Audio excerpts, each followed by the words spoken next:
আরেকটা নতুন ভিডিওতে তোমাদের সবাইকে ওয়েলকাম। তো আমি এর আগে 1 থেকে 6 নম্বর ধারা পর্যন্ত আলোচনা করেছি। তো যারা ওই ভিডিওগুলো দেখোনি তোমরা দেখে নিতে পারো। তো আজকে আমরা কথা বলবো 7 নম্বর ধারা সম্পর্কে। ঠিক আছে গাইস, 7 নম্বর ধারা এখানে লেখা আছে, দেখো ভারতীয় সংবিধানে 7 নম্বর ধারাতে কি আছে। তো আমরা আলোচনা করতেছিলাম। তো 5 থেকে 11 নম্বর ধারার মধ্যে যেটা আছে সেটা হচ্ছে নাগরিকতা বা ইন্ডিয়ান সিটিজেনশিপ। তো ইন্ডিয়ান সিটিজেনশিপের মধ্যে আজকে 7 নম্বর ধারা মানে 7 নম্বর ধারা। তো এর আগে 1 থেকে 6 নম্বর ধারা আমি আলোচনা করে দিচ্ছি, 5 নম্বর আর 6 নম্বর ধারাও আমি আলোচনা করছি, আজকে 7 নম্বর ধারাতে বলছি। তো যারা ভিডিওটি দেখোনি তারা দেখো, বুঝতে পারবে। তো 7 নম্বর ধারাতে এটাই বলা আছে যে যারা ভারতে বসবাস করতে ছিল, যারা ভারত থেকে পাকিস্তানে চলে গিয়েছিলেন এবং পাকিস্তানে যেয়ে আবার চলে এসেছিলেন তাদের সম্পর্কে বলা আছে এখানে। ঠিক আছে, তো এখানে দেখো লেখা আছে ভারত সে পাক গায়ে लोगों की नागरिकता, মানে ভারত সে পাক মানে পাকিস্তান गाए लोगों की नागरिकता 1 मार्च 1947 के बाद पक गई है, किंतु वापस आ गए तो 6 मास भारत में रहने के बाद आप रजिस्ट्रेशन कर सकते हो। इसके बाद आपको नागरिकता मिलेगी, उसके पहले नहीं मिलेगी। उसके बाद 6 मास अभी इधर रहो, इसके बाद रजिस्ट्रेशन करो, इसके बाद आप नागरिकता लो। তো এটাই এখানে লেখা আছে। দেখো দেশ বিভাগের পর যারা ভারত থেকে পাকিস্তানে চলে গিয়েছিলেন তাদের নাগরিকতা প্রদানের বিষয় সম্পর্কে উল্লেখ করা হয়েছে।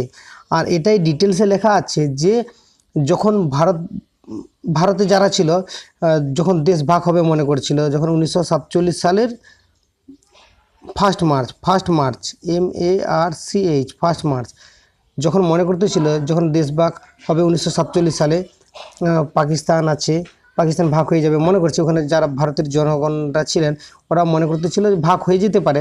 তখন ভাবলো না আমরা পাকিস্তানে থাকবো না, আমরা ভারতে থাকবো না, এরকম সেখানে তখন মধ্যে হতেছিল। পাকিস্তানের লোক ভারতে আসছিল এবং ভারতের লোক পাকিস্তানে গিয়েছিল। কিন্তু এই ক্ষেত্রে কি হয়েছিল যে এখানে ভারতের লোকগুলো বলছিল আমরা ভারতের ভূখণ্ডে আমরা থাকবো না, আমরা পাকিস্তানে চলে যাই, সেখানে গেলে হয়তো আমরা ভারত এখানে যেরকম ছিলাম এর থেকে হয়তো ভালো থাকতে পারবো। কিন্তু সেখানে চলে গেল, সেখানে চলে যাওয়ার পরে সেখানে থাকার পরে তাদের সমস্যা হলো। কি সমস্যা? সেখানে থাকতে পারলো না। সেখানে পাকিস্তানি যারা ব্যক্তি ছিল বা যারা দলনেতা ছিলেন, তা ওইখানের যারা জনগণ ছিলেন তারা এদের উপরে অত্যাচার হলো, তাদের মানে আচরণটা দেখানোর জন্য কি হলো, এরা ওখান থেকে এখানে চলে আসলো, সেখানে থাকতে পারলো না। এবারে একটা জিনিস তোমরা এখানে বুঝে দেখো, ধরো তুমি যে ফ্যামিলিতে আছো ওই ফ্যামিলি থেকে তুমি যদি হঠাৎ করে তুমি যদি ঘর থেকে কোথাও বাইরে চলে যাও, হয়তো বাবা মা বকে দিচ্ছে, তুমি হয়তো চলে যাওয়ার পরে তুমি যখন হয়তো তুমি সকালে বাড়ি থেকে বেরালে, হয়তো রাত্রে হয়তো আসলে, আর না হলে 1 দিন কি 2 দিন পর আসলে, 1 দিন 2 দিন পর যদি আসো তাহলে তুমি যদি আসো এখানে, তাহলে তোমাকে কি তোমার ফ্যামিলিতে আর মেম্বার নেবে নি? এটা আমাকে বোঝাও। তো গাইস এরকমই যারা পাকিস্তান চলে গেছিলো তারা যখন আরও ফিরে আসলো, তখন ভারতীয় সরকার কি করলো না, এদেরকেও নাগরিকতা দেওয়া হবে। তো এদেরকে আমরা যে নাগরিকতা দেবো না এমনটা নয়, এদেরকে নাগরিকতা দেব, তবে এখানে 6 মাস থাকতে হবে। যারা 1 মার্চ 1947-এর পর যারা গিয়েছিল পাকিস্তান, তারা এখানে 6 মাস থাকতে হবে, তারপরে রেজিস্ট্রেশন করতে হবে। এটাই এখানে বলা আছে, উপযুক্ত কর্তৃপক্ষের কাছে স্থায়ী অনুমতিপত্র সহ নিয়ে আসতে হবে। আর এটাই বলা আছে যে 1 মার্চ 1947 के बाद पाकिस्तान गए लोगों की वापस आए तो 6 मास का माने 6 मास এখানে থাকতে হবে বা 6 मास इधर रहना पड़ेगा, इसके बाद उसको रजिस्ट्रेशन करने पड़ेगा, इसके बाद उसको नागरिकता मिलेगी।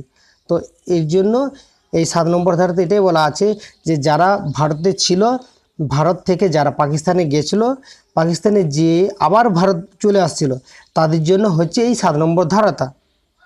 তো আশা করি বুঝতে পেরেছো।